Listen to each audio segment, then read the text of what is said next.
Vuguvugu la AFC M23 katika mji wa Goma na vitongoji vyake limekuwa likifanya uvamizi na kuwakamata kwa siku kadhaa, likidai kuwa watu hao wanahusika na mauaji, uporaji na utekaji nyara. Wasiounga mkono kundi la M23 wanasema kuwa kundi hilo linawateka nyara na kujaribu kuajili vijana kwa nguvu katika safu zake. Mwishoni mwa juma, meya wa jiji la Goma, Julien Katembo, aliwaambia waandishi wa habari kuwa watu waliokamatwa ni pamoja na askari wa FARDC na FDLR, wazalendo na wahalifu wengine. Msako wa kuwasaka na kuwakamata washukiwa uliendelea siku ya Jumatatu na Jumanne, hasa katika maeneo ya kaskazini mwa mji wa Goma ambapo vitendo vya mauaji, uporaji na utekaji nyara vimeripotiwa kwa muda.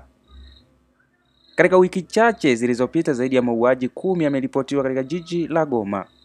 Je, unafikiri kurudi DRC Congo kwa Joseph Kabila kuna maana gani wakati huu wa vita?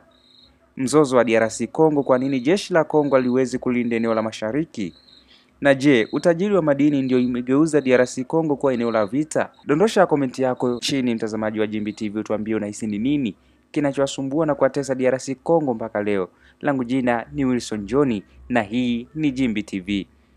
Kwa habari za makala, simulizi, mikasa na matukio yote ya kijamii, wasiliana nasi kwa simu namba 0627 58 9709. Jimbi TV, sauti yenye nguvu.